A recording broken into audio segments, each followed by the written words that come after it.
Good morning. Welcome to a fresh edition of Inside Nigeria. On this first half of the program, we are looking at what the newspapers are saying, including Nigeria's most influential newspaper. My name is Winifred Ugbebo, your host on the program. Let's look at what the papers are saying. Of course, let's see leadership's menu for Tuesday today.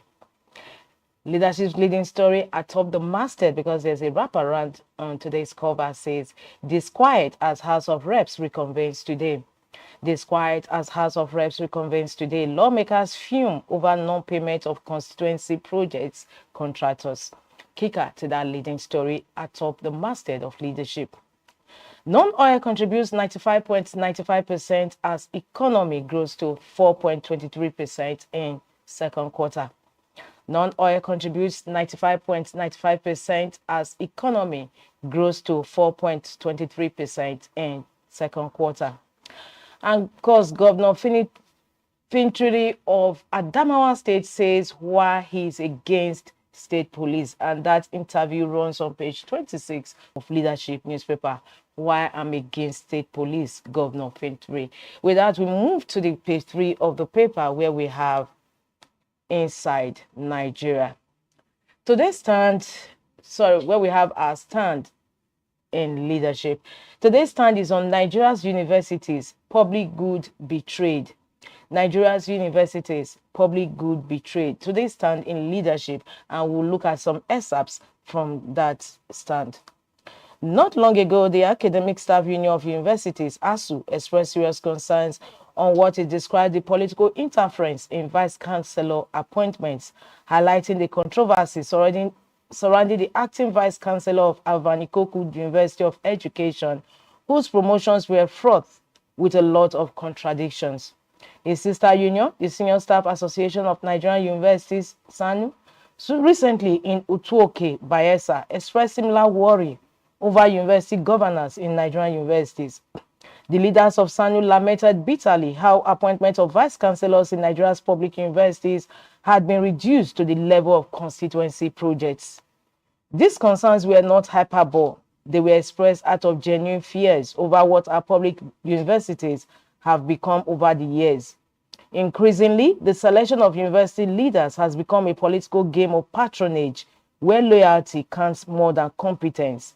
And so, the very soul of the university, independence of thought and meritocracy, has been compromised at its roots. We'll move to the conclusion of the stand, where the paper actually takes a stand.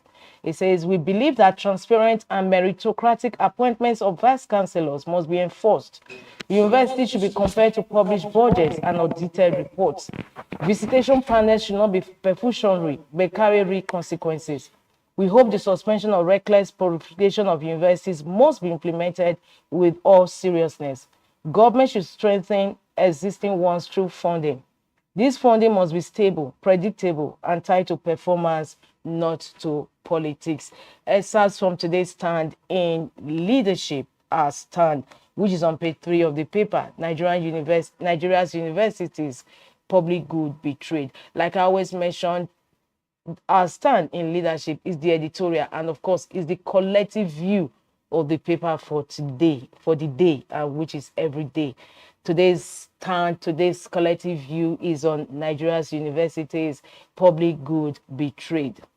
From that stand, we move to the back page of the paper, where we have Tuesday column with Abdulrauf Aliyu.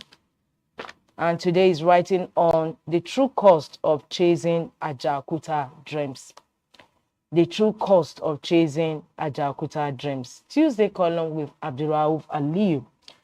Quote from that Tuesday column: conceived in oil boom optimism, Ajaokuta symbolized Nigeria's industrial ambition, but without completion or adaptation, it remains a costly monument to misplaced dreams. Quotes from Tuesday's column with Abdulrauf Aliyu, and today he's writing on the true cost of chasing Ajaokuta dreams. Of course, the cost of chasing Ajaokuta dreams for Nigeria is becoming too heavy and too costly.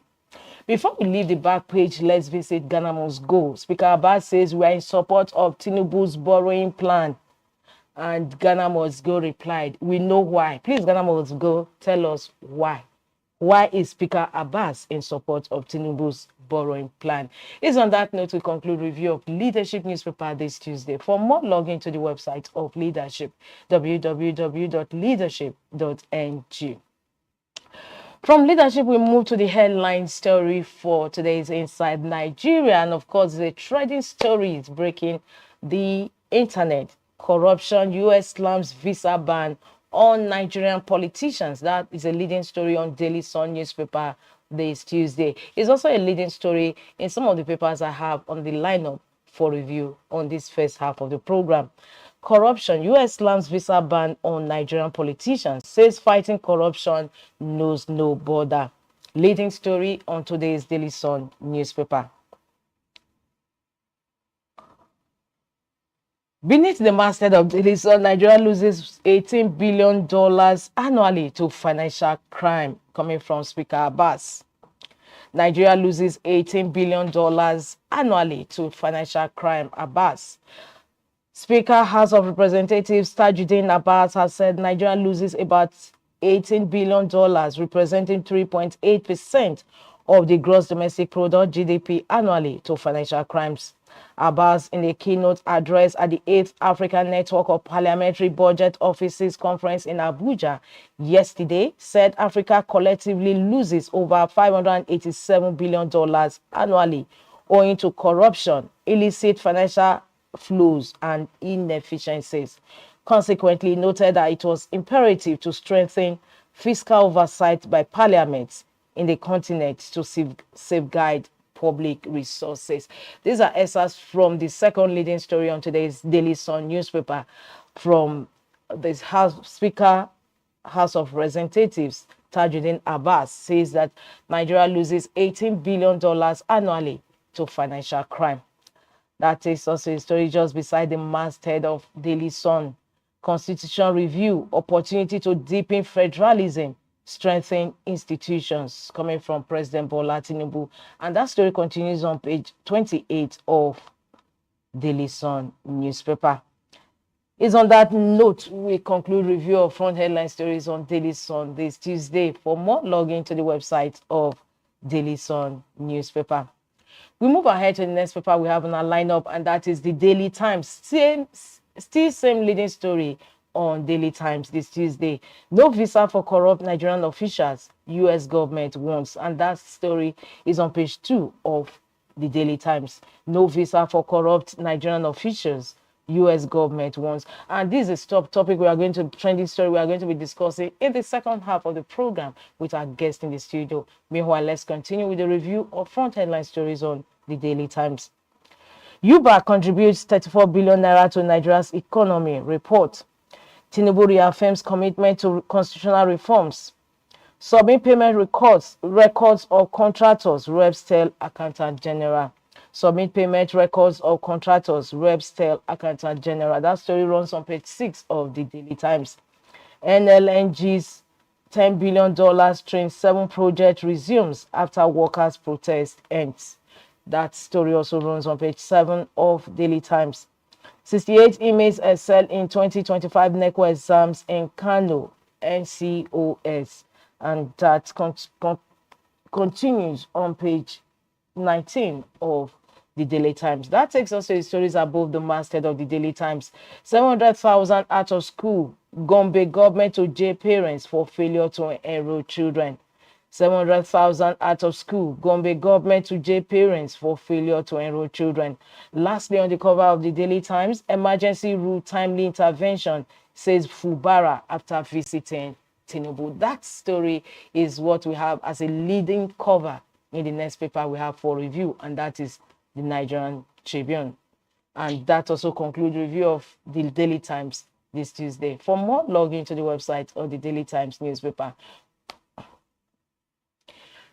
The Nigerian Tribune says Tinubu Fubara in father-son discussion in Aso Rock. Tinubu Fubara in father-son discussion in Aso Rock. Governor seeks guidance on how to avoid further crisis in Rivers. Restates peace with Wike. That story continues on page 3 of Nigerian Tribune. Bodies of 8 missing policemen recovered in Benue as gunmen kill APC chieftain. 4% FOB levy. SCCI expresses concerns over enforcement despite federal government suspension. Calls for policy clarity. And for health news today, inhaling marijuana increases risk for asthma attacks by 44%, according to study. Like I mentioned earlier, Nigerian Tribune has a daily health news on its cover. And today's health news says inhaling marijuana increases risk for asthma attacks by 44%, according to a study carried out. US threatens visa ban on corrupt Nigerian leaders. Like I mentioned earlier, trending story on the internet and some Nigerian newspapers this Tuesday. Nigeria loses $18 billion to financial crimes yearly, coming from Speaker Abbas. Court faces September 29 to hear Osun government's motion on withheld local government funds. And that takes us to the stories above the masthead of Nigerian Tribune. Senators divided over Natasha's resumption. Her trial on alleged cybercrime against Akpabio stalled, rescheduled for October 20.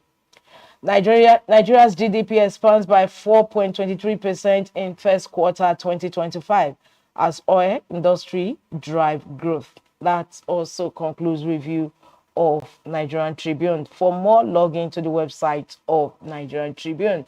We head up to the last paper we have on our lineup this Tuesday, and that is The Guardian. The Guardian says 24 states backpedal on electricity decentralization over tariff debt risk.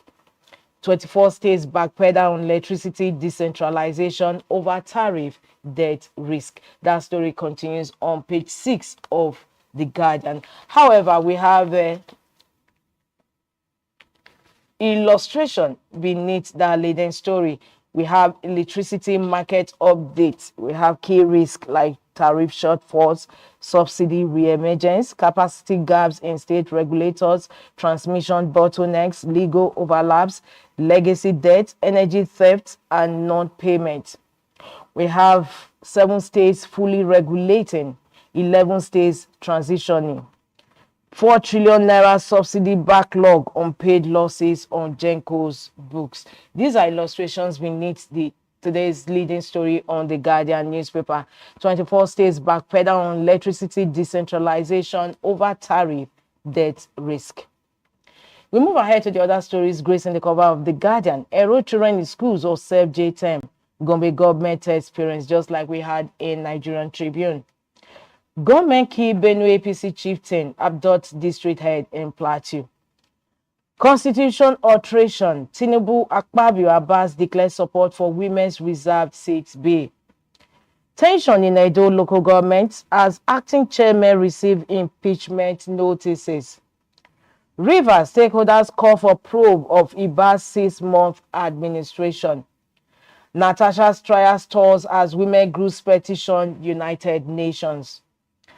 We move to the stories just beneath the masthead of The Guardian. Fubara declares peace with Wike after meeting Tinubu. Nigeria's economy posts 4.23% growth in second quarter, outperforms projections. Nigeria's democracy faces collapse without INEC reforms, Bugaje warns. And that also concludes review of front headline stories on The Guardian this Tuesday. For more, log into www.guardian.ng. Well, viewers, that's where we conclude today's review, first half of the program, newspaper review on Inside Nigeria.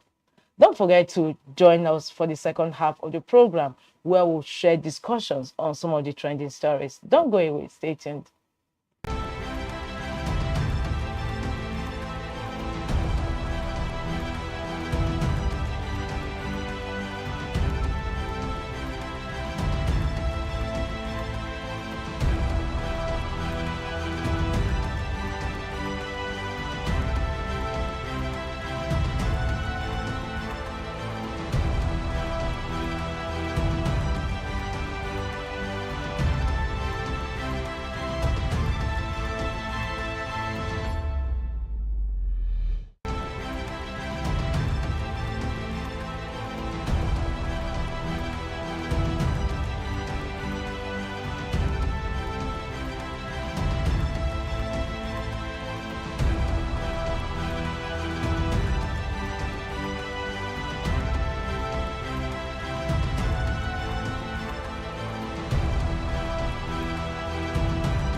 Welcome back. In case you're just joining in, the program is Inside Nigeria, the second half of the program, where we'll share discussions on some of the trending issues in the country and even beyond. My name is Winifred Weber once again, and of course, I have my Tuesday guest in the studio. He's Mr. Benedict Agunloye, he's a public affairs analyst. Good morning and welcome to the program. It's my pleasure. Yeah, it's been a while. Good to have you in the program. And of course, so many things have happened while you were away. Of course, to keep you abreast, it's been trending like, will I call it wildfire? The expose by Omoyele Sowore. What do you have to say about that? You said several things, so which of them are we looking at? Okay, we are talking about the expose on the FCT minister, Nyesom Wike, and of course, the aftermath which we read in the first half of the program with with the U.S. embassy taking a stand to ban visa on corrupt Nigerian politicians, because he did say he was going to petition the U.S. government over corrupt Nigerian politicians. No, the issue of this visa ban to corrupt politicians is not something that is new. Yes. It's always been there. We've had the 2011, 2015 election. If you are found, okay, you have caused violence, we won't allow it. So it's not new, so to say. But the question would be, how do you track who exactly is corrupt? What is the definition of corruption? That's what we will now come to on that scale.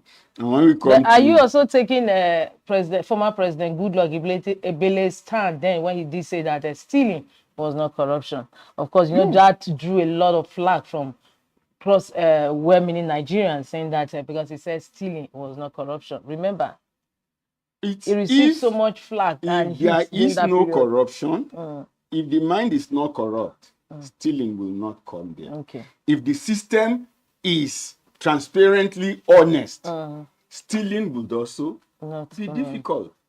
I always tell people there is a security by intelligence, there is a security by intimidation, there is a security by physical presence. You get into the international airport in Belgium, and once you enter, every 15 minutes, it tells you, take care of your load. Thieves are around. It goes in Flemish, it goes in French, it goes in English, and it's repeated every 15 minutes. Now, that is done by the government of a nation. And what they are saying is, look, this airport is crowded. There are so many people. Pay attention to your items, because it can be taken away from you. Now, I'm sure if you try to do that here, some people will target differently.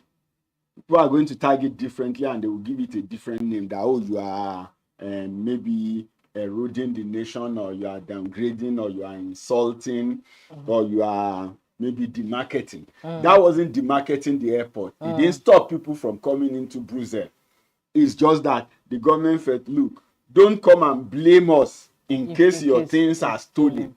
It is your responsibility to keep your luggage if they have not been checked in. When they are checked in, it becomes a responsibility of the airline or of the airport management. So in the same way, when you create so much loopholes for people to steal, you cannot say stealing is not corruption. For stealing to happen, there has been a corruption in the process. That's why you can give job to somebody, pay the fellow, and the job is not done. That's why you can look at a property, pay compensation, refuse to complete the project, and 20 years after, those people who have received compensation are still living in the property. Contracts too. And the day when you now come back, they will tell you we were not given notice. But you have been paid compensation 10 years back, which notarily means that from that point forward, the property is not yours. So stealing happens because there has been corruption in the system.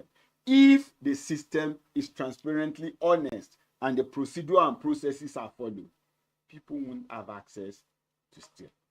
No, you know, that was the mantra or the campaign mantra of the late President Buhari, Muhammadu Buhari, which also brought him into power. I kept saying that if we don't kill corruption, corruption will kill us. And 2 terms after, we are still having the same issue. Now, what is Nigeria doing that is not doing well? What do you expect to do in order to rid the system, as you said, of corruption?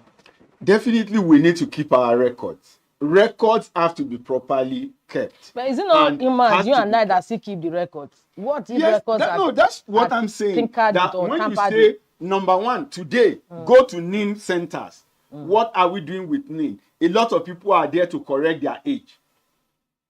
Why are people correcting date of birth? Because now you are trying to streamline the record. They've had a different record in school. They've had a different record at work. They have a different record on their passport. Why did that happen? It is because individually, a lot of people are fraudulent. Whether we take it or leave it, we've had issues of people coming even on the Supreme Court bench, and you are still questioning the correctness of their date of birth. We have cased the DSS, and I think the late Justice was Igrita, where you were talking about, where DSS was claiming he has used 2 passports with different age, maybe one 1952, the other 1954. On the Supreme Court bench. Yes, they said, oh, procedure was not followed, and the case was what? Was thrown away. There was no consequence. But of course, that was the judgment of man. But how did God intervene in the matter?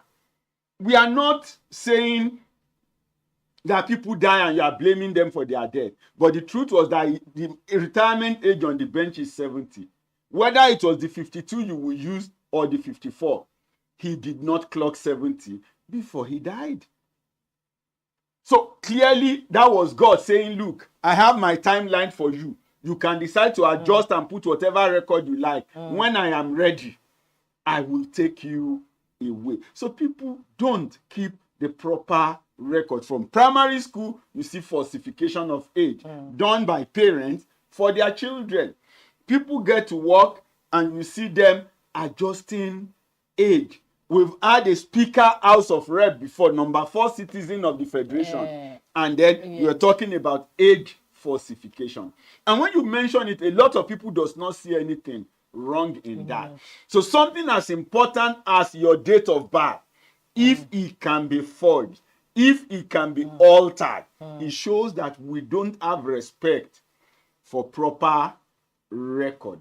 And that's why a lot of things can go wrong. If the records are in place and they are right, and you are making reference to them, today we say we are paying the poorest of the poor. And I keep asking, why are those registers not displayed at the various electoral wards? Let's have the poorest of the poor, you call it the social register, display it at a point in the electoral ward, perhaps in the post office or in the primary health care where they are available, where everybody can see it, and then verify, are these people actually poor or not? It shouldn't be a list compiled by somebody on emergency and then you throw it in and they are paid. No, let that list come from the electoral wards and let it be displayed physically in the electoral ward for the people who live there, to verify that genuinely these people that you are paying this money to are actually poor. Not that some middlemen are Nigerian Labour Congress has already told them to do just that, and up till now we are still waiting to see the publication of those registers. Anyway, still on this issue of corruption, what can Nigeria, because we remember the former president Olusegun Obasanjo did say that you build stronger institutions so that they can take care of all these things. But we are not seeing the case like that in Nigeria. Why is it that our institutions have refused to grow? Like, you know, it's attacking corrupt people is always based on partisanship. What can be done about that? I don't think that statement is from him. I think that statement came from... He believes in building stronger institutions. That statement came from an American leader to African leaders. That what Africa need, I think possibly is Barack Obama, that what Africa need is strong institutions, not strong individuals. Yes. People like Obasanjo are individuals who were bigger than their systems when they were in the system. That's the practical reality. So they have not allowed the institution to grow and to survive, because you put someone in office and then you teleguide them. We started from his regime where when a minister is making statement, you hear the name of the president 5 times in less than 5 minutes. And the president, so without you acknowledging the president, you feel you do not have the confidence but we still to have do the your same job. situation. Yeah, it started from him and has continued to be. We need institutions that are strong. But one of the things that will make institutions strong is the institutional knowledge. Where is the repository? Where is the record that can say exactly this is where we are coming from? This is where we are. And then if everybody there is removed today, by tomorrow morning, a new set of people can come in and continue to do the job because there are records. When you don't have records, when you don't have policies, when you don't have procedures, when you don't put processes in place, it doesn't matter what you have done. When the individuals leave, there must be crisis. So if you are not going to have vacuum, you are going to define your processes. You are going to make sure that those processes can work with the people. And then at points where you think you need technology, you introduce technology as a tool, not as a replacement, not as an opportunity to take money. You go to state. In his regime was when some states were talking about 1 computer per child. When in some of those states in the North Central that were making that noise, students were still studying under the tree. At least as at that time in parts of Benue and Kogi, up till 2002, you will see students who sit on bamboo floor, and they have a board nailed to a tree and somebody is teaching them by the roadside. So a child that does not even have a shelter, then you are talking of procuring computer for him. Where would he sit down with the computer when the rain starts? Where would he power the computer to work? But the government left those people who were making those arrangements to continue with that charade. So it's a function of where is the people? Where are they? What processes are we talking about? What technology are we putting in place? Where do our people live? Where do they work? How do we move them from where they live to where they work? Before you start talking about whether they come late or early, or what the closing time should be, or whether they should run shift or not run shift. We are today, we say to used to be residential area. The government started, as far as I'm concerned, the government of Obasanjo started the destruction, in my opinion, of the master plan of this town. Because when government had properties and you sold them to individuals, it becomes their individual properties. So today you go around Ademola Adetokunbo, all the residential houses there have become business premises. If they have not been sold to individuals, I'm sure that somebody would not have come to the government and say, evict your staff, sell it to us, and let us turn it to a nightclub, or let us turn it to a shopping mall.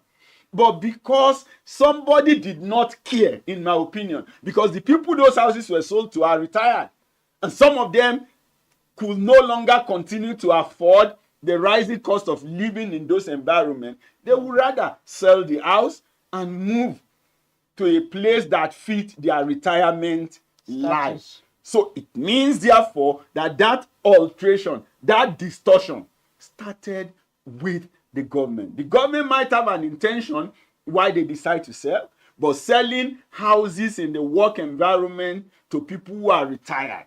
And then you expect people who are now working to come from Lukuboma, to come from Suleja, to come from Masaka, to come from Kefi. And then you say they will not come late. They will. So we need to plan. And we need to work with that plan. So individuals don't just come and feel so strong. Oh, the lands allocated to schools are too much. And then you are taking it gradually, giving it to NYSC, giving it to this, giving it to that. No, it shouldn't be. If you are doing anything on the primary school land, it should be something that complements the life of the children and the people that live in the environment.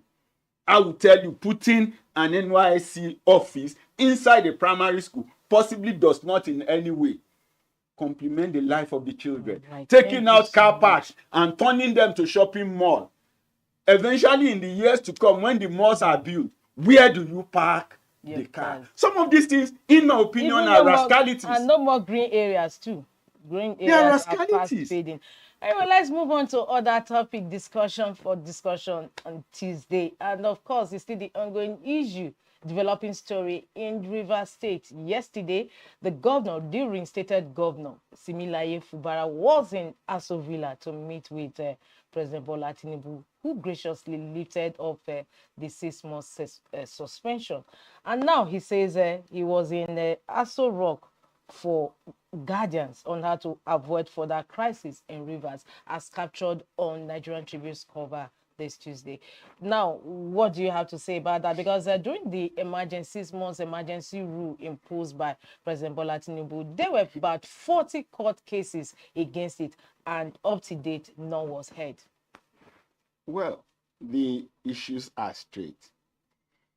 Was there a need for an emergency rule of an intervention at the time? I would say yes. We've seen a state travel that direction before. Ekiti did that in 2006. No, Plateau, it wasn't the case of the governor and the house. No, it was in Ekiti that you have the governor and the house. In which case, at some point, they had to suspend the CJ. Then they needed an acting CJ. And Rivers was already getting to that point where the state was leaderless. And you cannot now, Ekiti is a civil service state. It's upland. It's not an international border to a large extent. It's important to the nation, but you cannot relate its importance to the importance of Rivers. And the truth has been that for almost 2 years, there has been no proper governance in Rivers. So do we actually need a break? I think it was necessary. Whether the law permits some of the things that were done or not is a different case for the Supreme Court to interpret. But we also know that our courts are belabored with so many cases that you cannot leave some other cases because, oh, this is coming up. And that's why some of us felt, to an extent, maybe we need to deconstruct our High Court and the Court of Appeal, possibly into sections. Supreme Court can remain as one. A lot of things would have happened faster down there. And then if they have their full complement of 21 judges, that means they can have a good number of panels at the same time. It's not compulsory that they have 7 panels on every case. They could have up to 5. So if they have 5, that means they could do as much as 4 teams at a time. And if there is the need for expansion, they should build more chambers and expand it. But at the High Court level, we possibly should separate criminal from civil, from corruption, and of course, from constitutional matters. So constitutional matters should have a standby court. But constitutional matters actually goes to Supreme Court, because it will still go to Supreme Court. No, when you say constitutional matters, we're talking about electoral eligibility and the rest. It doesn't start from Supreme Court. It starts from the Supreme Court if it's between the state and the federal government. But in the issue of electoral matter, in the issue of the matter between the House and the Speaker, and the House and the executive in the state, it should start from the High Court, not from the Supreme Court. So if you have courts that can deal with that, so it means that you won't need to Tinubu to Supreme Court. State government can take the federal government to Supreme Court. But we are talking about just cases that relates to election and office and constitutional matters. There are individuals can possibly go to Supreme Court to initiate a matter. All these your right cases, human rights and the rest. Let's have a constitutional court that deals with that, so that the judges can even become more vast and more experienced, and there can be quicker adjudication. And of course, we should be doing proper courtroom recording. Ghana has been doing that for more than 15 years. Uganda, Rwanda, Botswana, all those small places. Kenya, they've all been doing proper verbatim court recording. So why are we delaying in going to that?